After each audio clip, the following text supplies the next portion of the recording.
Date with a Debut is recorded and produced on Awabakal Country. Always was, always will be, Aboriginal land. I just kept thinking, this information is gold, and we're sort of just keeping it in amongst our little crew here. The stories of people getting published are so inspiring and really expansive, if that's where you want to go, just hearing that it is possible and it happens to many people every day, and they are usually just regular people. Welcome to Date with a Debut, a podcast about debut authors, their incredible books, and their journeys to publication. If you are looking for a new author to discover or writing inspiration for your own story and you don't know where to start, this is the place to be. I'm Nick Wasiliev, host of the show, and I'm delighted to welcome another debut author in today's episode. You can find any books mentioned in today's podcast down in the description. We will discuss mild spoilers ahead, so I recommend you grab yourself a copy of the book now, or at least very soon. Wherever you are listening, thank you for listening with us and supporting the Australian book industry, and if you enjoy the show, hit us with a review, a rating, or a thumbs up wherever you get your podcasts. Lastly, this episode is brought to you by Podpixels, the ultimate storytelling tool for passionate podcasters. More on them later in the show.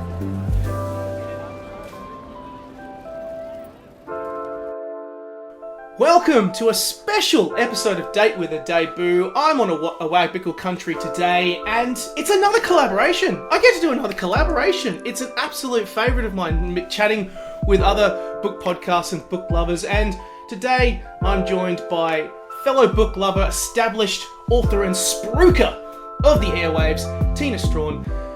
Tina, along with Madeline Cleary and Natasha Rai, host The Book Deal, a podcast dedicated to providing motivation and inspiration for emerging writers and helping them pace their own way to publishing success. So there's a bit of a crossover, a little bit of a crossover here with us, and their show includes interviews from established authors, roundtable discussions like The Writing Deal, which are personal favourites of mine, and much, much more. All established authors in their own right. Tina, Wilder Zoo series, listeners of Date with a Debut, Madeline has been featured on last year with her debut novel, The Butterfly Women, had Natasha Rai on with An Onslaught of Light, and I know for a fact both of those two are deep in edits, so Tina, I really appreciate you coming on. Welcome to Date with a Debut. Oh, thanks so much for having me, Nick. Sorry it is just me today. But yeah, the girls are deep in edits and just life at the moment. So I'm here to represent Book Deal. Well, you're very welcome. I'm super glad to have you here because I've been a big fan of the show for the last little while because it's been around for a minute. I believe Apple Podcasts might be lying to me that you're literally about to crack 100 episodes at the time of us recording. It's like that's right. It's a great go-to podcast for anyone who is looking to start their writing journey. So I kind of want to ask, how the hell did it happen? How did it all start? I guess because, we were debut authors ourselves, and we just had a ton of questions, ourselves about the whole industry and what to do and how to get started, as I think all debut authors probably do, and aspiring writers. And we just had these questions, and amongst our debut crew that we had at the time, in 2025 debut crew it was. And, everyone has the same questions, I find, and everyone's going on these journeys. And then it's so interesting watching, the first people whose books are published, and everyone's like desperately asking them all these questions, like, what happened with this and how'd you find this? And then amongst that little group was fantastic to share that information. But also I just kept thinking back to before I was part of a debut crew, when, maybe those first discussions with publishers, or you're kind of getting close, or just when you start thinking like maybe submitting and how does this whole thing work as an aspiring author, I just kept thinking this information is gold, and we're sort of just keeping it in amongst our little crew here, which is fantastic, but it really should be spread out everywhere. So that was the one reason why we started it. And another reason was we just love hearing publication stories, like the journeys, especially when you're not there yourself or you're desperately trying to get published or just on that path and just wondering. And it's just, honestly, the stories of people getting published are so inspiring and really expansive, if that's where you want to go, just hearing that it is possible and it happens to many people every day, and they are usually just regular people. And just hearing that really makes you believe that it is possible and that you should just keep going. And also hearing that the journey is absolutely different for everyone. There is not one way of doing it. And yeah, just hearing the tips and advice for everybody. So yeah, I guess that's how it started. We just wanted to share all that information, and we're just hungry for more questions to be answered. Yeah. It's so nice to know. I mean, that was kind of a similar space for me, like with this show, just finding interest in how everyone gets their starts because so many of those fantastic, amazing, established authors back over the years, your Jane Harpers, for recent examples, your big ones like your Colleen Hoovers, your everyone gets their start somewhere. Everyone does. Everyone has that moment where you're kind of someone who had an idea for a book and you put it out there. And I think you're absolutely right. The experiences for every person are different, and kind of similarly, the journeys to publication are all so wild and diverse. It actually, doing something like this, it kind of opens up. It removes that opaqueness that often can be associated with the industry. That in fact, there are so many options out there, like, pitching to authors, getting an agent, submitting for awards, custom publishing, and then finding another way in. Like, the different options are available are kind of endless, which actually adds a lot of joy. It kind of, for some debut authors, it goes, okay, well, I can just throw anything at the wall, which is how you should approach publishing a debut book, because you're starting from nothing, and if you find yourself in a better situation, you're automatically better off for it. Yeah, definitely getting yourself out there, right? And that's what I love about the publication stories. I love hearing, and I think it's so inspiring for aspiring authors to hear how many times people are getting rejected. The fact that this person with this bestseller, it got rejected multiple times before it was accepted by someone. Like, sometimes you just think, how does that even work? But just truly understanding when someone says sometimes it's not the right place, or it's not the right time, or it's not the right person or publisher, that is 100% true. That's not just an excuse. It's, I've had assessments where I've had multiple publishers ask for more and then another publisher just pull it to shreds. Like, it really is just, and this is the same manuscript, it really is, sometimes right time, right place, right publisher, right book, right story. It really, and the journeys are so varied. Some hit it out of the park on their first go. Some do it for 10, 20 years trying. And, moral of the story is just do it because you love it. Yeah, I mean, there are so many home runs I've been lucky to talk to. I like the one who just you wrote something and you managed to get a thing straight away. And then I hear someone like Whitney Fitzsimmons, an established ABC journalist who got knocked back 90 times. It's just genuinely luck of the draw. And I mean, what I do love about the book deal is the sheer abundance of shows. You have an abundance of authors discussing their own experiences, but you are also, because of you and Maddie and Tash are all very open, you're on your own writing journeys, you also discuss that in writing deal episodes, which are particular favourites of mine. I often gravitate towards them. And, doing every show, of course, every author is different. And I love how you touch on your own journeys to publication and the experiences you're having with your own books. I know one of the more recent episodes you did was you just literally checked in with Maddie and Tash about their editing. It was like just doing a mental health check here. Like, yeah. Because that's the real life of it. That's how it rolls, And I think on that particular episode, we didn't even know if we could pull together an episode for that week because as you have experienced now, it's very hard to get all three of us in the one place at the wrong time, hence why I'm the only one here. And also, just being, and one of the things we always said when we started the podcast was the writing comes first and it will always come first. And as much as we, I think we're all quite type A and we need to have that published episode on the same time every week, if we can't do it because we're all under the pump with something, then we all agree that it's just going to fall off that week. Sorry, everyone. Maybe we'll play a repeat episode or something. But we all made that agreement up, ahead of time. So, there could be weeks where it is just one of us sitting in the studio just talking to ourselves. But that's just how it's going to roll. So, yeah, it is really hard to get everybody in the place at the one time. And I knew the girls were very much deep in their edits, and it was so interesting seeing it from my point of view because I'm not in edits at the moment. I actually currently have no deadline, which is really fantastic in a way, because as you know, when you get a deadline, everything changes. Everything changes. Like the writing, you're writing. So I'm definitely still writing, but when you have a deadline, the pace changes. The way you look, even though you think to yourself, "I'm not going to let it affect it," it does. It does because you know, you kind of don't have that luxury of wandering off and doing 20,000 words that you're going to throw in the bin because that's a big fat waste of time. It's not. That's the writing process, but that's what you start thinking to yourself when you've got this time that you've got to hit. So it was really interesting seeing the girls on that side going through the whole process that we all know, like when we're out the other side of it, of the whole, my writing is crap. This whole manuscript is ridiculous. I don't even know why these publishers have signed me. What are they thinking? They're gonna see this and they're gonna take it away and they're just gonna be like, actually, we decided that we're not gonna go with it. You know, just seeing them go through that. And we're talking about published authors that are like highly acclaimed. They've had so, you know, just incredible reviews for their books and so much love for their books.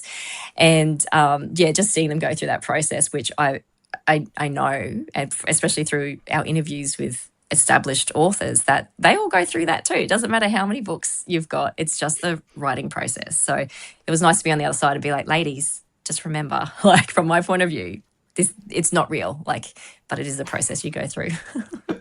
I will say, imposter syndrome is real. Everyone feels it. Everyone has those moments of like, what does it all mean? Nothing at all. Yeah.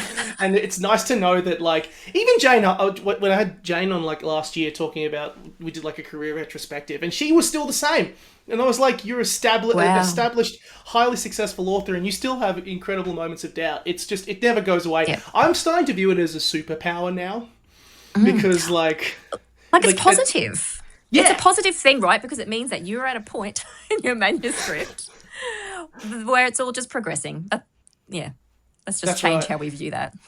Yeah, that's right. Off the back of that, I mean, like, kind of going back to those writing deal episodes that you guys do. I mean, some of the favorites. I mean, I've gone to it quite a few times as a resource. I've been trying to get into festivals a little bit more. I've done a couple up here in Newcastle, looking to try and do some more, doing this show and going around. And I loved that you guys did a couple of episodes, for example, which I looked at and mined and went, I'm going to have to use some of this, which is some of the lessons about the tricks of applying for festivals and things like that. How do you guys actually identify those topics? Is it a case of like a round table, or is it a case of one of you sees something, you identify, oh, here's something that we can talk about, and you just bring it to the trio of the group of you?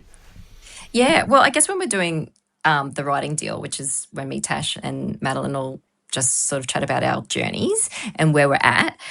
Sometimes it is simply a check-in, like it was the other day, but other times it's something that's either been on our mind that we wanted to have a chat about, or something that's, I guess, kind of topical at the moment, and we just like to have a little chat about that. So that's normally how we do it, with guests, when we have guests on, when we're sort of coming up with topics to chat about, I guess normally with our guests we often interview people who we have questions ourselves that we want answered by them. And that is the beauty, as you probably have experienced with a podcast, is you can kind of ask any, like if you think, I desperately want to know the answer to this, who would be a great person to ask who's like, prolific in this or really successful in this, and you can just reach out to them. And because you have a podcast, there's a reason to do that instead of just being like, lots of authors would happily like answer these questions from aspiring authors, but it gives you like a little bit more of a contact, or to go between them. So that's a lot of the time how we kind of choose what topics to talk about. It's often things that we want answered or we want to discuss. And I guess we're just being ourselves in those episodes. And I guess that's the beauty of it, maybe. Sometimes it might get a bit silly, but, we're just being ourselves and, having a chat about what we would normally chat about. Well, what's great about it is it becomes such a valuable resource. All of these soon-to-be 100-plus episodes can be something that other people can use. It kind of takes the scare factor out of it a little bit. It shows that everyone struggles with these same problems. Everyone struggles with these key issues, and it's something everyone's thinking about, the same things that an aspiring author might also be thinking about. Out of curiosity, because I'm not surprised at all that you'd be getting on an author that you're like, okay, I want to pick your brain and get great ideas, because that's also what we're doing here, that we're going to use. What's been some of the best lessons that doing the book deal has actually taught Tina the writer, out of curiosity? Yeah, that's a good one. I think fundamentally just that, everyone's journey is different. Even if you've already been published before, your journey after that is different to everybody else's. Some people are signing contracts before their books have even hit the shelf. Their first books have even hit the shelves. Some are taking a little bit longer, and that's fine. And that's just the process. And you just run your own race. Really. Even when it comes to publication and marketing and all those sorts of things, I think it's just you just be authentic, I think, is just the biggest thing. Always just authentic to yourself, write what you want to write, do socials how you want to do socials, do marketing how you want to do marketing. Like just whatever you're not comfortable with, don't do it, like don't force yourself to be a public speaker if you're not a public speaker. Just embrace your own weirdness and go with that. I like that. Embrace the weirdness. It's good. It's a good way. Um, it's so true. Some people are weirder than others, and It's so true. And hey, let's talk. I feel like it's important to touch on the fact that all three of you are established authors. Please, I mean, we were literally talking about it beforehand, but please pass this on to Madeline. Like, of all the books that have been recommended on Date with a Debut, we do a little book recommendation section. The Butterfly Women has probably been in the top three, inside the top three that has come back to me the most doing this show. For everyone, for the love of all, go and read The Butterfly Women. It's an outstanding historical novel. Yeah. And the annoying part is I really, really want to go and there's like a walking tour now that I really want to go and do in Melbourne based on The Butterfly Women, which... Oh, yeah, I've heard of that. You should just ask Madeline to do it for you. That's even better. I've really heard, like, I would really love to kind of just do it, because, I mean, I was down there actually 2 weeks ago and walked past little Lonsdale Street, and I was like, Yeah. I know, need to. it's so cool. Yeah. I'm not surprised it's been mentioned that many times. It's beautifully written. It's also a lot of fun. I think the fact that it's really steeped in that Melbourne history and places that you can actually go to now is even cooler. It is, and it's fantastic that a book like that takes on a new life of its own and has something else that's exciting. I mean, regarding your own journey, of course, you've published several books, this Wilder Zoo series. Out of curiosity, like how is and you kind of mentioned that you're in the middle of writing yourself. You're not in that editing stage. You're not in that chaotic stage. Like, where are you in your writing journey at the moment? Yeah, well, so there's 3 books in the Wilder Zoo series, and the last one came out in January this year.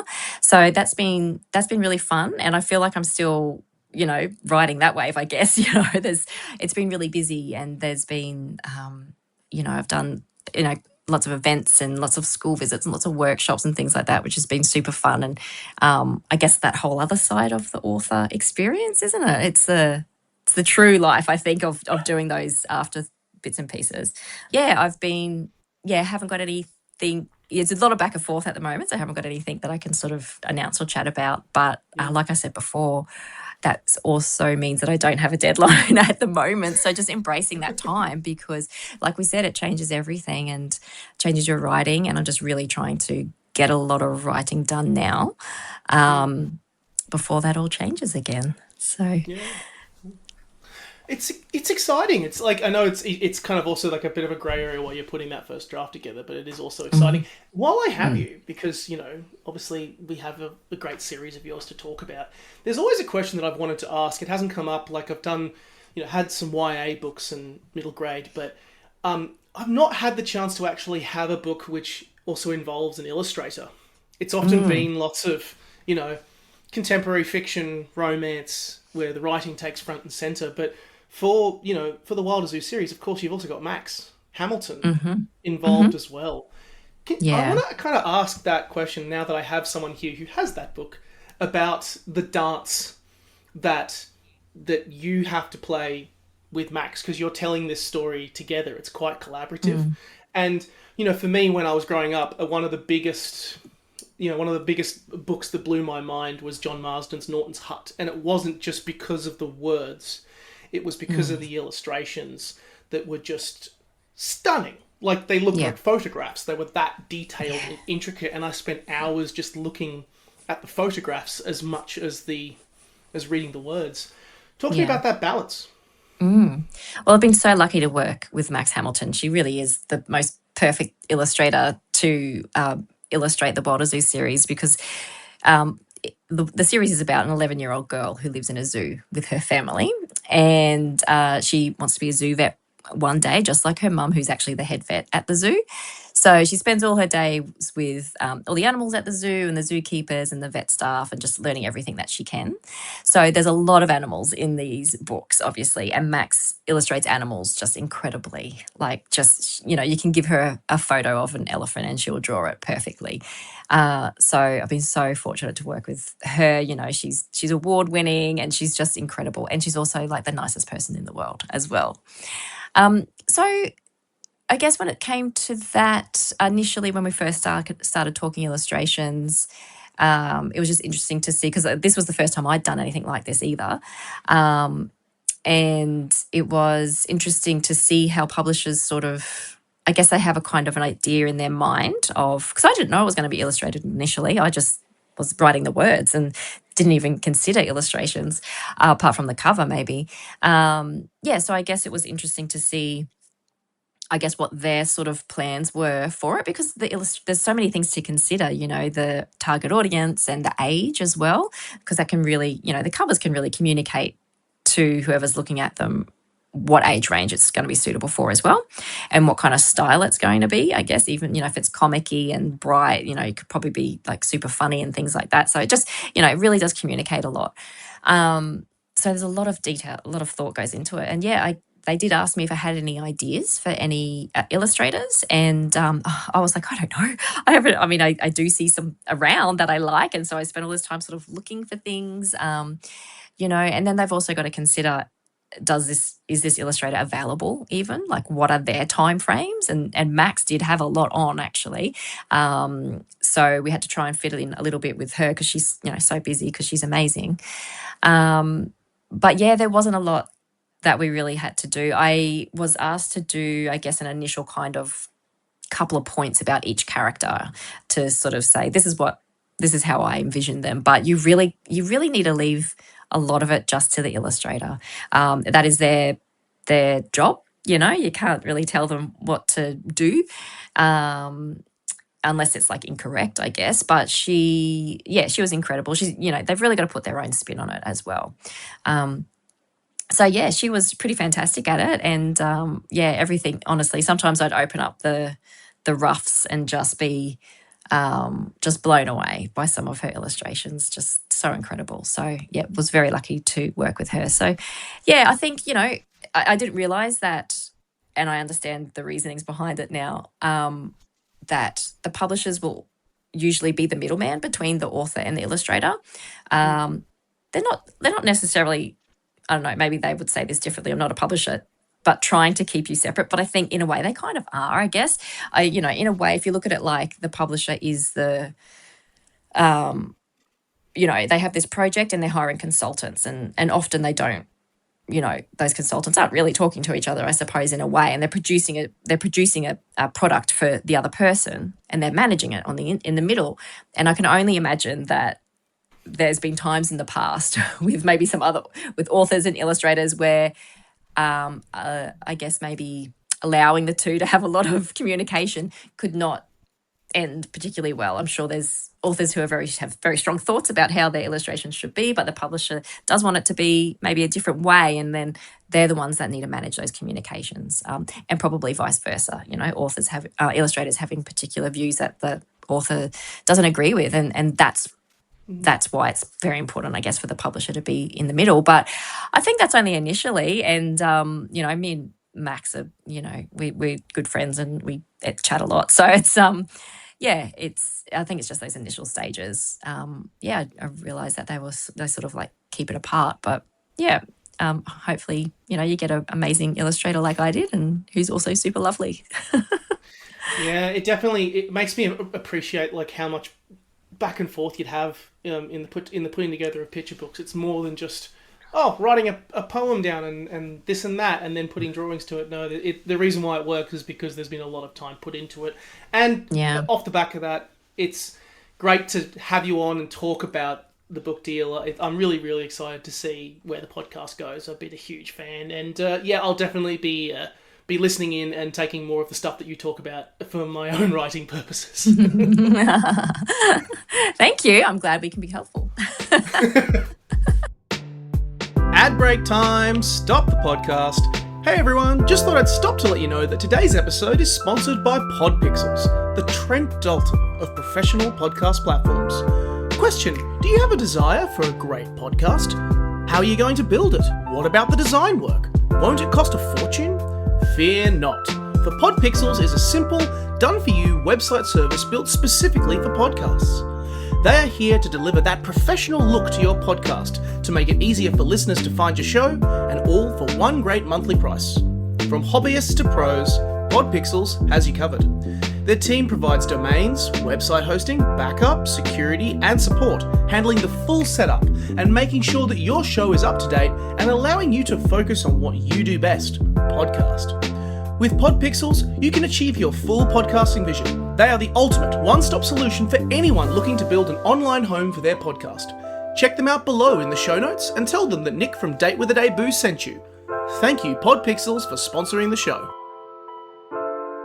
So, kind of continuing on, it's been great listening and talking, to each other, and I think a great place for us to now dive into is we're going to kind of turn this into a bit of a roundtable discussion. And we love talking about this industry. We love talking about some of the challenges, but also the exciting journeys that authors have. And considering that Book Deal has so many fantastic discussions around different sorts of topics, this kind of led to me wanting to have a chat and a discussion with together about that journey as a debut author.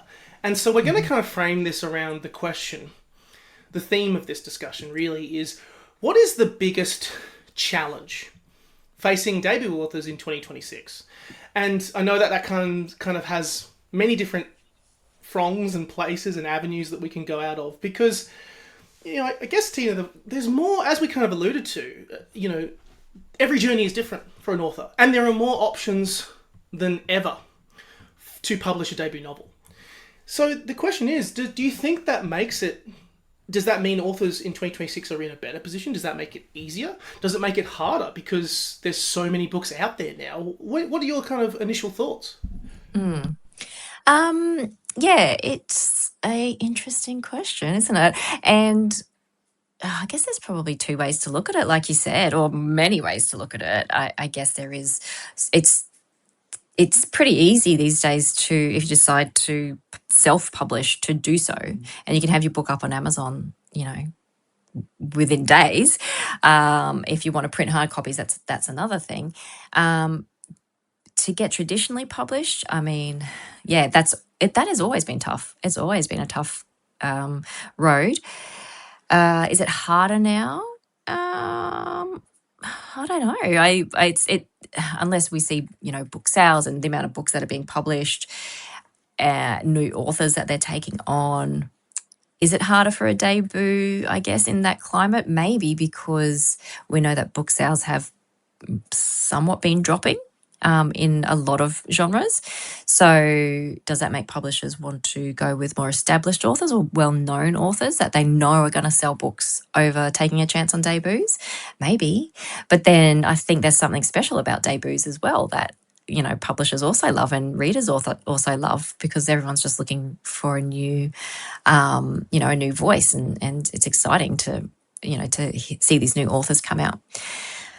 Access to publishers, I guess, when you have something that you want to submit and trying to get that book deal. Like I said before, I guess that's always been difficult. I think that it's really great how we have opportunities to pitch publishers now. That has grown over the years with, festivals and, the ASA do their Australian Society of Authors do their, pitch sessions where you can pitch to publishers. There's quite a few competitions that are around where you can submit. But then on the flip side of that is that we lost the CYA conference this year. Was our last conference for the CYA, and that was how I got that's how I got in front of a publisher and how I basically got my book deal. It birthed so many new authors from that conference, and that now, yeah, that's hundreds and hundreds of sessions and opportunities that have now gone that were available every year. And lots of publishers do say now that sometimes that's the only way that they're finding new authors and accepting new books from new authors is through those sessions, because the idea of the open submissions is just too overwhelming for them. They just can't possibly get through all those submissions. So yeah, I guess it's a little bit of both, right? It is probably always going to be harder. More people wanting to write, self-publishing and having your book available online. I can't even fathom how you try to stand out amongst all the others that are on there. I just can't even imagine when you're trying to do it all yourself. So yeah, I don't have an answer, but yeah, there is so many reasons. What do you think, Nick? So I've sat on this for a while. I appreciate your answer, and I appreciate that it's a detailed answer, because this is a big question. It's really hard to summarize and condense a sort of a topic like that. There are a lot of challenges facing debut authors in 2026, but the good thing is that there's a lot of solutions as well. It's never been easier to get published, as you kind of say, with custom publishing, taking control of your own destiny in a way. There's lots and lots of small niche publishers also opening out, specializing in particular genres and types. There is an audience for particular stories out there, and I think a great quote from someone like Margaret Atwood would say, somewhere out there is an audience for your book, which is true. It has been proven correct to me time after time after time. I think when authors might kind of look at this environment and go, what the hell do I do? Where the hell do I start? I think the key thing you need to do is, first of all, get that book out of you. Write it. Do it for yourself. Don't do it because you're thinking about making money. Do it for yourself, for your own creative expression. You shouldn't hinder that or, color that in any way. And then from that, identifying and sifting through what is the right method for you.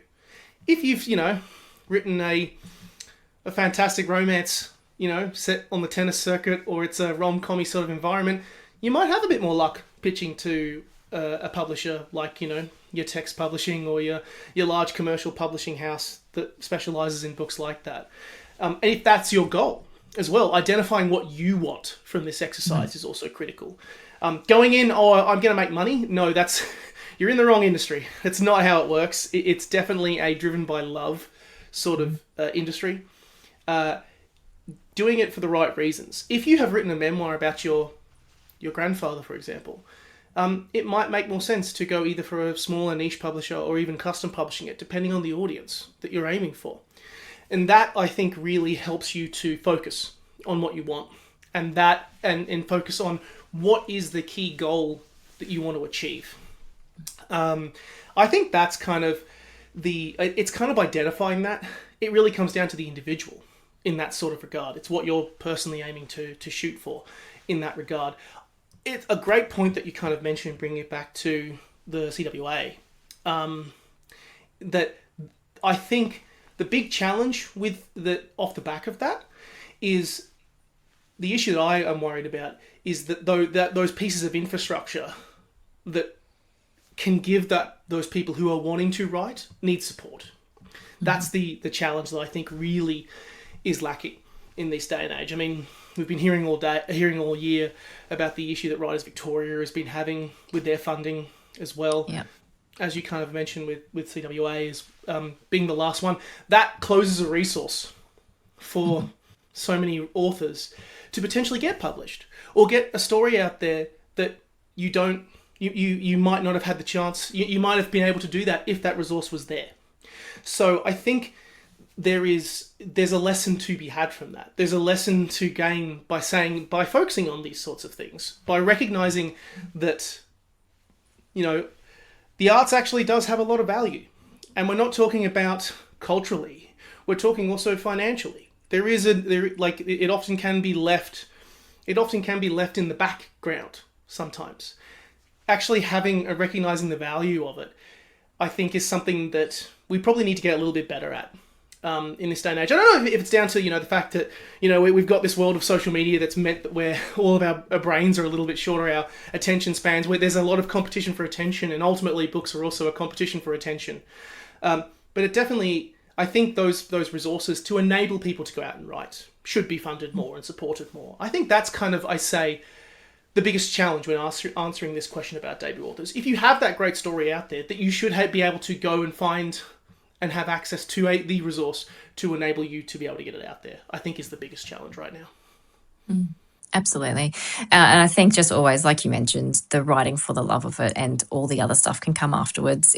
You've got to remember why you're writing and what you're doing it for, and forget about any idea of money or potential publishing. Just focus on the story. Like, there's a reason for it. I think you'd find most authors would still write and they finish that book even if publishing wasn't ever going to be on the table ever, and they knew that, because these stories are just inside of us and they need to come out, and publishing's sort of like the icing on the cake. And there's pros and cons for both the custom publishing and the traditional publishing. I guess just be aware of what's involved with both, I suppose. The good thing is that there's a lot of resources out there to help you try and understand that. There absolutely is now, yeah.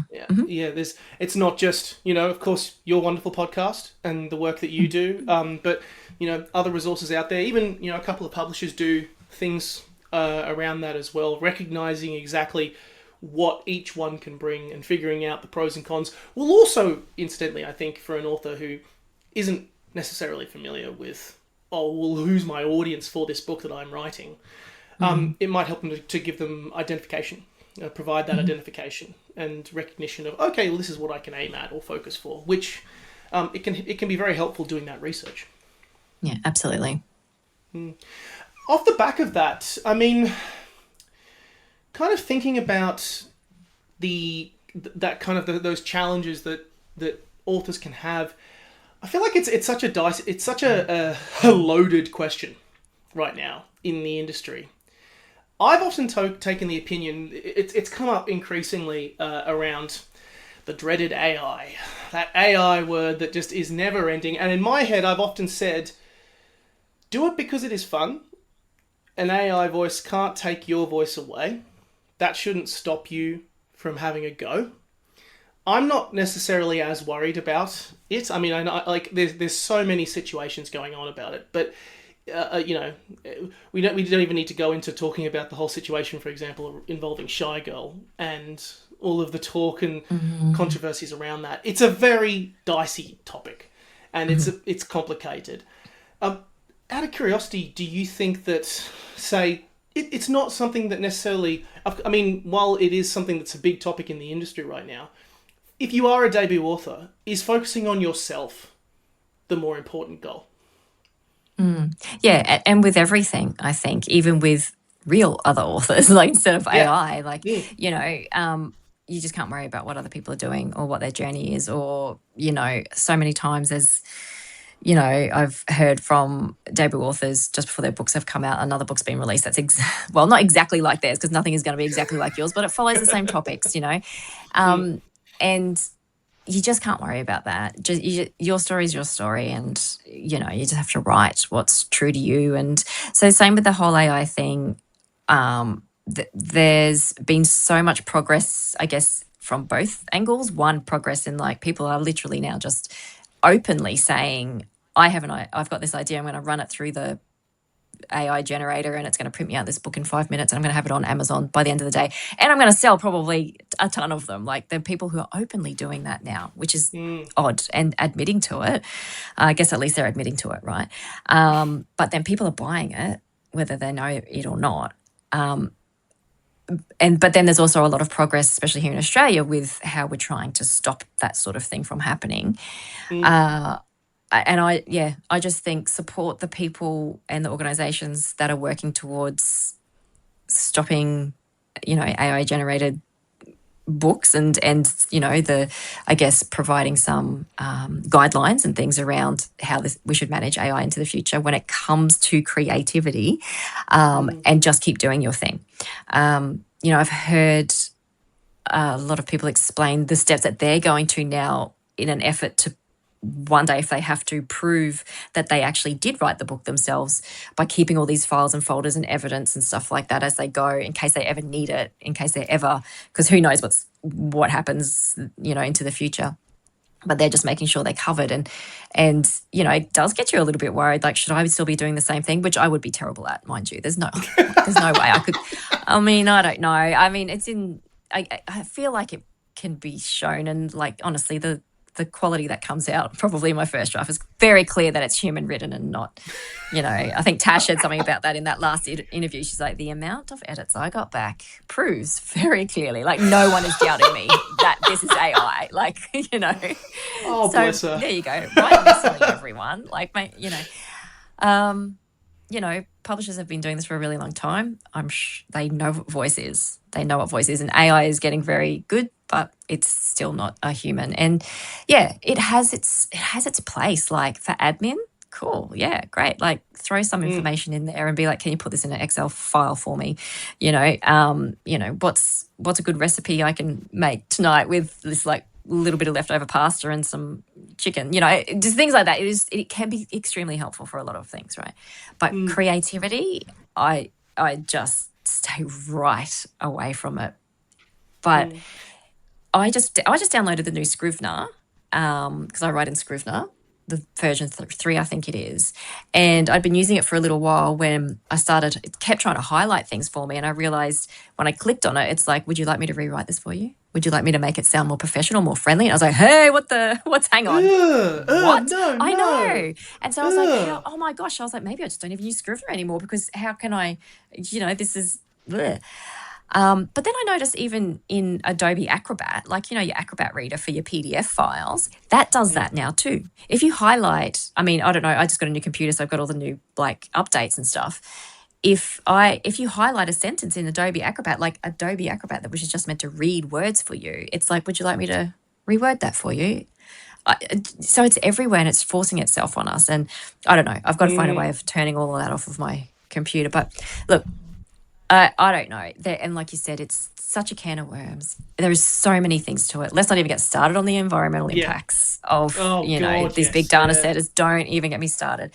Or the fact that, I was talking to a kid yesterday who was reading out his presentation for school to me, and all the facts in it. I did that with rabbit ears for those just listening. The facts in it, I was like, they're not. I mean, they were about animals too, so I feel like I've got a pretty good, sense of these animal facts being correct or not. And I was like, that does not sound right. I'm like, and interest. Where'd you do your research? Where'd you get your facts from? And he's like, look, I just Googled it. And I was like, okay, cool. He's like, well, we have nowhere else to find this information. And I was like, yeah, you do. And like, even if it is online, are we even teaching our kids where to find the facts online instead of just the AI generated information that comes at the beginning? Because I can tell you now, they were wrong, and it's so systemic if it's even in the school. So there is so much to it. Don't know where to start. And I guess when it comes to worrying about it in your own creativity and your own writing, I don't know. I know I'm staying as far away from that as I possibly can. Bringing it back to kind of the question, and I feel bad for asking that question because... Sorry, did I go like right off topic then? No. So the reason why, I think the reason why I had to kind of thought about touching on it is because it just is right now. It's in the zeitgeist, particularly within the publishing space, and I think debut authors, on its face, seem much more threatened by it because the worry I have is people will look at AI and go, well, there's not even any point in me attempting to write this story I have in my head, which is the big worry I have with it. And I think, while I think it is sad to see that people might have to make a catalogue to prove that they actually wrote something down, kind of that point that you made. What this whole exercise is teaching me is all of those hours of practice, hours of sitting with your book and writing it down, even if it is a ton of crap in your eyes, it has value. It has a lot of value. And I think that's kind of where I say to kind of debut authors, again, do it because it's fun. Don't try and think of the reasoning being making money. Like the idea of, I'm going to put this idea into a thing and make a book and send it out and put it out on Amazon. In my head, but where's the joy in creating? The joy in creating is why we do this. That's why we're doing it. That's the entire purpose that we're all here. It's a creative, fun industry. It's meant to be something that at its core you're doing for fun. Yeah. And I think increasingly I'm realizing that all that time that you spend hours and hours and hours and hours of editing and writing and doing whatever you do, in fact, does have value. And I think humans at the moment are quite good at picking up on something being clearly not human-made. It's getting better and better, which is terrifying me a little bit. But and I'm sure there'll be a point where we just can't tell it all. And I don't know. I have to say, for those people that are creating full AI-generated books to put out there onto Amazon are not actual true writers and not writing for the right reason or with a passion. They're writing to make some money in a really cheap and easy way, and they're not doing it for the true reasons that actual authors, human authors, are doing it for. And if you're passionate about writing, you're not going to ruin the whole industry with just computer created books. At the end of the day, you've got to create something that it's in your own voice. There's the value of what this has taught me again is not only the value of spending hours and hours and hours on that craft, because it does come through. It's also the value of working on your own voice and refining on your own voice. And so in answering that kind of caveat of this question, I kind of say there is value in voice. There is value in your time investing yourself into that voice, and there's value in investing your time in that craft, because you'll create something that will leave much more of an impact on a reader than something you went, oh, here's a great idea, I'll just push it through here. So, which kind of in my head is like, well, if you are a debut author, do it again. Do it because it's fun. Do it because you want to learn a craft and a skill and find joy in it. Because at the end of the day, that's why we're here. Yeah. And I don't think it's ever going to take the jobs away or the books away or the potential publishing contracts away unless there becomes a really big market for people who actually are very happy to read computer-generated slop. If there is a big... Because, I mean, they will have to be... having disclaimers about whether it is AI generated or not, right? So if there's an audience for that, a really big audience for that, well, then maybe we should get worried. I just don't believe that, and maybe I'm being naive, but I just don't believe that there's going to be a really big audience of people who are happy to read something completely written by, and willingly and knowingly wanting to read something completely written by a computer.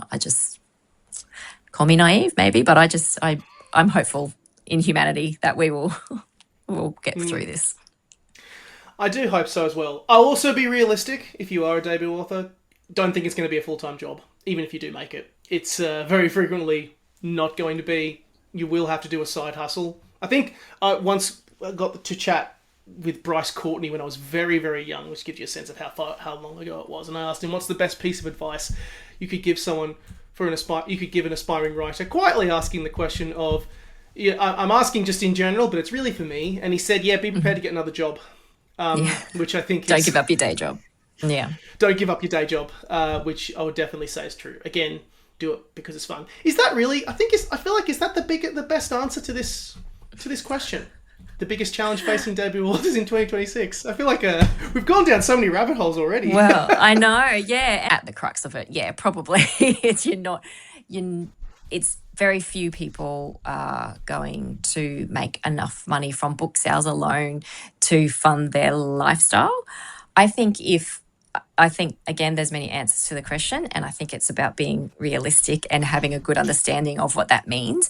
So being a full-time writer for some people is completely different to others. You could have many other support systems coming in, like the family's bringing in enough money anyway that it, like, you don't, like, your couple of book sales and maybe your ELR, PLR is enough to fund you to write full-time, and that's fantastic and very fortunate if you can do that.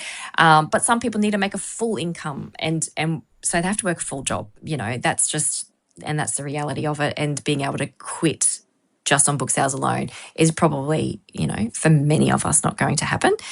And keeping your day job or finding another job, that's very true. And I think a lot of, and I remember hearing this really early on, this piece of information. I can't remember where I heard it, and it might have been on the First Time podcast maybe. And a few, it's a lot of people talk about it, of just that the majority of your income as a writer won't be from your actual book sales. It'll be for everything that comes around it, but associated with that. So, you could be hosting writing workshops, you could be doing library talks, you could be doing festival appearances, lots of different things that come from the book that you produce. And, you've just got all this, side work, I guess. But like we sort of mentioned earlier, I see that as just the job of an author as well. Like, it is all just, it's all different avenues of money coming to you, I guess. But your book is the crux of that. Like, you wouldn't be able to do that other stuff without your book. But so you just have to be really aware that it is probably kind of come from other avenues. But if it's aligned with what you want to do, like, I love all that other stuff. I think that's like one of the bonuses and the benefits of having writing. It's like, well, I've written the books and they're out in the stores, and that's so cool. Amen. So cool. Like, I think I said to you this morning, it was Kids Book Week at school today, and there was kids dressed up as my characters from my books, which I just, honestly, that is just the dream that I just never could fathom that, and I've been doing school talks, and going to libraries and going to bookstores and talking to kids that are coming over and like chatting, and it's just like that is the job. It is just multifaceted, and you get things, it's just coming in from all different places, and sometimes it just opens avenues and doors that you don't realize, but that is the actual job as well of being an author. And you don't have to do those things, but and some people probably are very lucky, or some people can probably make enough money from their book sales that they don't have to do any of those, but they definitely are few and far between, I suppose, that can make a full author just on book sales or after a really long career. It's true. It's a great, and also the fact is, like, I kind of love those things on the side because it means that you connect with the community, and the community is, everyone gets it, which makes it so much more fun. When you meet up at festivals, it's like a bunch of people getting together. Yeah. Oh, it's so much fun. Yeah, it's so fun. Yeah, and you're not selling yourself, but if you want to have a look at it in the way of like making money, I guess, because that's the one thing that I find for me, it like shifts the needle with book sales. I think because everyone wants to know what can I do to sell more books, and you have that initial marketing period when your book comes out, and so all that's helpful, and you can do, there'll be sometimes social media and all those sorts of things, and I hopefully your publisher is helping with that as well, but then it is more of a long game. There is a really long like tail to that if you want your book to keep selling, because we know that the books on the shelf at the bookstore are really, the time there is really quite short-lived because they're constantly getting books in and they need the space on the shelf to put the new ones. So they're going to put the new ones and the older ones are going to go, and we know that. But if you can get out and about, if you're able to, I know a lot of people just don't have the any opportunities nearby, don't have the ability to travel or the accessibility issues. But if you can even do online stuff or just anything to make that connection, it's for what it sounds like a terrible term, but selling yourself. But you're making that connection. You're showing everybody who you are, making that human connection, and then you can also talk about your books as well and why you like writing. And I find that, sometimes you might sell a few books, at these festivals or in-person appearances, or if you do some bookstore signings.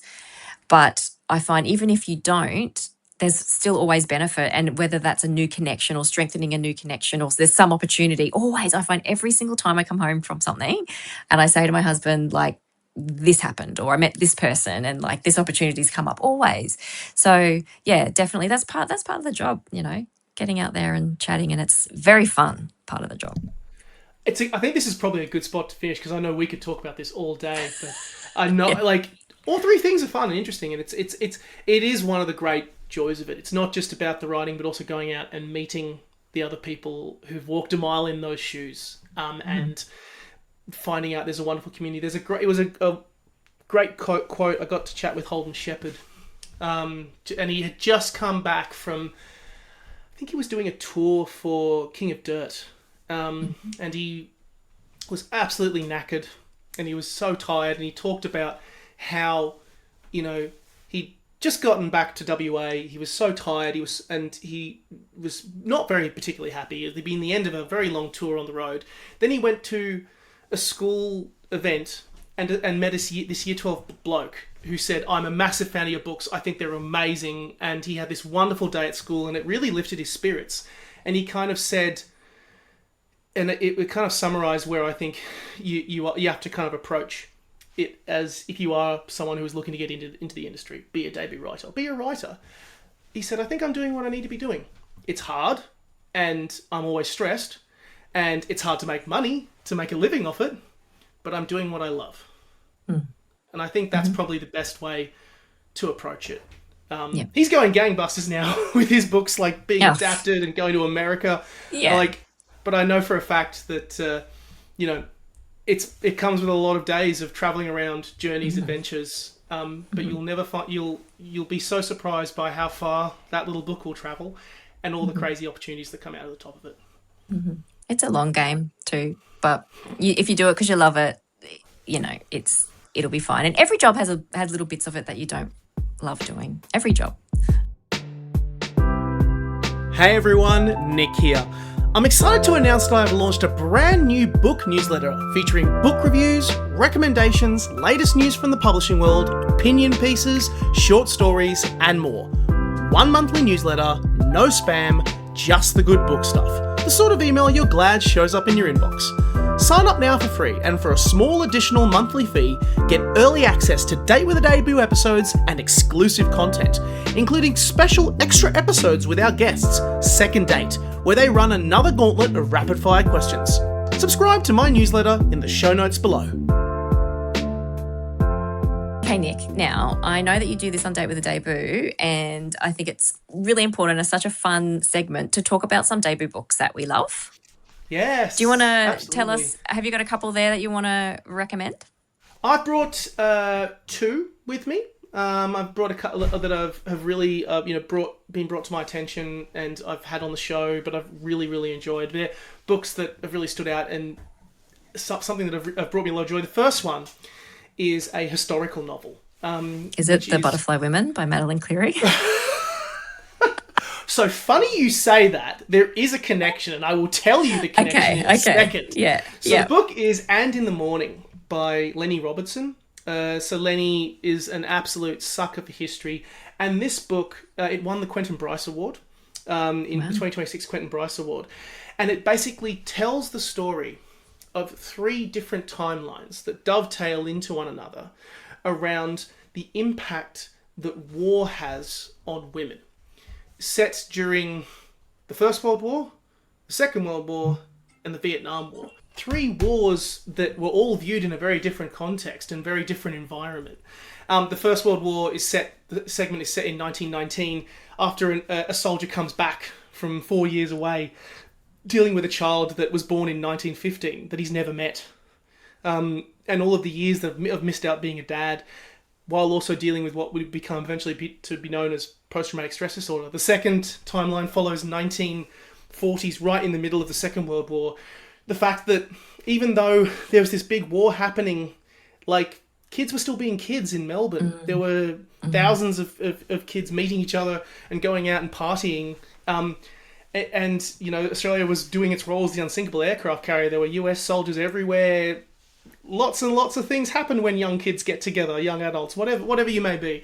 And then the last segment is a mother coming to terms with the loss of her son in Vietnam. And of course, Vietnam held a very, very different place to those previous wars. It's a fantastic examination and deep dive into grief and loss and the impact that war has on women. And the reason why I say there's a connection is because Lenny actually also did an autobiography on Madame Brussels called This Modern Pandemonium. And I asked her, have you spoken with Madeleine Cleary?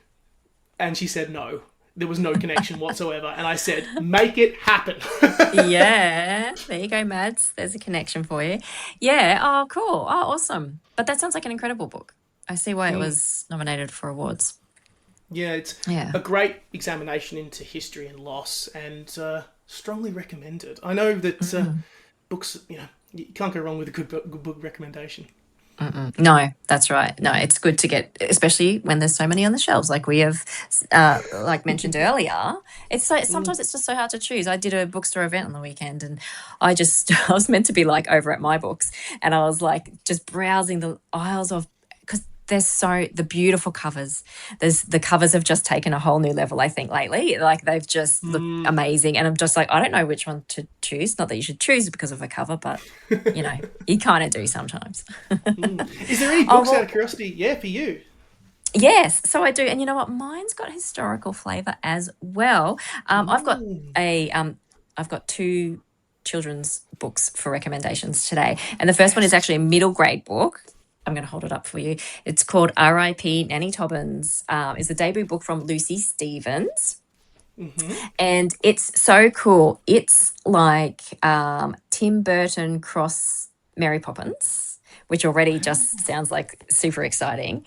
It's super fun, all about Nanny Tobbins, who's actually a ghost, who is looking after her charge there. Yeah, and so it's all, it's kind of ghostly and spooky, but beautifully written, beautiful world building, and there's actually a sequel out to it now too.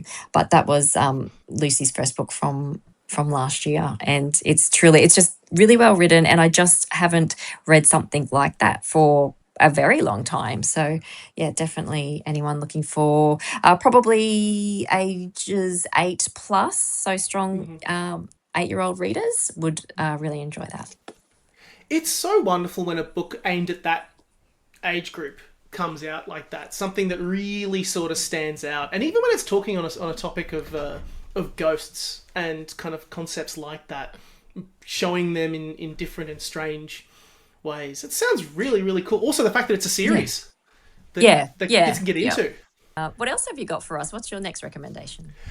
Well, it's funny that you mention kind of a theme of ghosts or concepts like that, because my second book holds a very special place. It's a book called Imogen in Waiting by Lindsay Bartels, and this is definitely a pivot away. It's a kind of a memoir, and it's there's been a kind of a theme of books that have kind of been coming through for Date with a Debut this year, examining topics of fertility and the challenges and the loaded space that fertility holds within, for women. And there's so many wonderful books that deep dive into those examinations of that sort of thing. Katie Hoskins's When the Party's Over touches on that. I had The Beauty of Broken Things by Melissa Sharman, who, if you just, for the love of God, just go and read that book. It's incredibly intense because it also deals with topics of domestic violence. So there definitely is a discretion when it comes there. But what she's achieved with Egg Donation Australia is nothing short of phenomenal. But Imogen in Waiting follows Lindsay's story. She was diagnosed with cancer at a very, very young age. And she went through that treatment of cancer, and she was basically given this decision. She got a couple of her eggs saved on a couple of occasions, and she found she has this BRCA gene, this breast cancer gene, and she was basically said, you've got 3 successful embryos, 2 boys and 1 girl with the BRCA gene. So the question comes up, do you let that child live knowing that it's going to have to go through the challenges that you are going to have to go through as a parent? And it is such a fantastic, deep examination. It's also beautifully told. Lindsay, on many occasions, talks to Imogen directly. It's a concept that happens quite directly. She ultimately does try to bring Imogen into the world. It's not Unfortunately, it doesn't pan out the way she hoped it does. But what I love about this book is that it talks about very difficult topics and subjects with honesty and kindness and care. It says things that need to be out in the world more. It's a book that I think, and the way we kind of described it, I said Imogen, Imogen might not be here physically, but she exists now as this book. She can go out into the world and do incredible good, and talk about a subject that needs to be talked about. She's like that is how she will live, and that is wonderful. It's highly recommended, even if you are someone who has had children and doesn't want it to, and you've gone through that part of your life, or you're someone who is looking to have children. I think it's a book that is definitely worth your time, and everyone should read at least once. Absolutely. Yeah. Lindsay is a friend of the Book Deal podcast, and we all agree. Like, it would have been so hard to write that book as well, but so incredible that she did. And it's so admiring. And I admire anyone who can put that kind of heartbreak onto a page, but it's so helpful for everybody else as well. So it's a great concept. I've never heard of a book sort of written from that point of view before. So yeah, she's done an incredible job. So I agree. It is beautiful. I believe you have one more for us. I do, and in the interest of segueing, it's also about mums and being a mum. And it's actually called, it's a picture book, and it's called My Mum is a Bird, by Angie Swee, and illustrated by Evie Barrow. And I have to say, so we have lots of picture books in our house because I've got 2 kids. My youngest, I should say, is 8, and he's still a fan of picture books. He just loves them, and he's always pulling this one out. I don't know if he gets the concept like I do, but I was actually having lunch with the debut crew, and Angie was part of the debut crew, and she had just got her book and she passed it around, and I was sitting in the restaurant just, and reading it and almost crying. And it took me so by surprise because, the cover's gorgeous and beautiful and colourful, and it's called My Mum is a Bird, and you just think it's going to be this quirky sort of fun, little book about your mum being a bird. And it is. But the message behind it is just so beautiful. I can't describe it. You have to read it. I think it's really great for anyone, parents and children alike, and even if you're not a parent or a child. It's about a young girl whose mum is a bird, which embarrasses her quite a bit. So it's such an interesting take from Angie describing it that way. But then towards the end, when all the kids are a little bit like, your mum's a bird, and, it's at lunchtime and everyone's outside, and her mum perches in a tree because she's a bird, and everyone's like, I'm not sitting under the tree because, don't want to get pooped on. And then, but then this big spider comes down, and then all the kids are screaming, and all the parents are running away. But of course, her mum is a bird. So she comes down, she gets that spider and she gobbles it up, and then she jumps on her mum's back and they fly away. And it was just really beautiful. And I think it just got me because it was mum, sometimes we're all a little bit weird and a little bit different as a mum. And the last thing you want to do is embarrass your child. And just those kind of feelings of acceptance, and what, my mum's pretty cool anyway. It's really beautiful. I hope I did it justice in describing it then. But Angie Swee's book, My Mum is a Bird's awesome. You certainly did. Oh God, I love picture books. They're so it's such simple storytelling, but also there's so much beautiful nuance to that. God, I want some picture books on my podcast. I know. You can just do it. Get Angie on. She's great. But I know that's the thing with picture books. Hey, is they sound, like you said, simple storytelling, and I understand when it comes to the amount of words, these books, they're trying to get them down to less pages and 400 words sometimes, but between 400 and 600, and to communicate such deep topics and emotion, and just to get that story across in such little words. It's incredible how picture book writers are a whole nother level. They really are when it comes to being succinct. So many authors who got into the joy of reading through picture books. You're dealing with, and there is a tough line, that the privilege of actually writing for children. They do not lie. If they Yeah. do not like the book, they will tell you straight to your face. And so to create something that's genuinely beautiful is hard. So Yeah. Don't think less words is easier. You try and tell a whole story in 400 words, and it's very hard. yes, absolutely. It has been an absolute joy chatting with you, Tina. I have, been a massive fan of the book deal. I'm so excited to see where it goes next. Unfortunately, we've run out of time. You and I have been talking for so long, but for everyone listening, if you haven't already, go and check out the Book Deal podcast. I'll link to a description down in the bottom. And you please, for the love of God, go and check out all the wonderful books written by all these amazing authors, by Tina, by Madeline, by Natasha. I'll link them down in the description as well. Check them out at your local library. Check them out online, wherever you enjoy your books.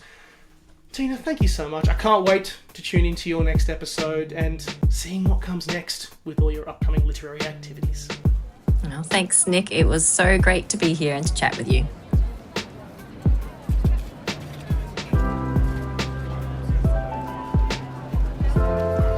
Thank you for listening to today's episode of Date with a Debut, and for listening to the Words and Nerds channel. You can buy all books mentioned in today's episode down in the description box, and if you enjoyed the show, drop us a review, leave us 5 stars or a thumbs up wherever you get your podcasts. If you want to hear episodes when they drop, be sure to subscribe to Words and Nerds, or you can subscribe to Date with a Debut on Podbean to hear the latest episodes as they drop. This episode was edited and produced by myself, Nick Wasiliev. Additional production credits to Dani V from Words and Nerds, music by Sakura HZ, and thanks to the publishers and authors who make this show possible. This show is sponsored by Podpixels. Date with a Debut is a Words and Nerds and Breathe Art podcast co-production, recorded and edited on the lands of the Awabakal people.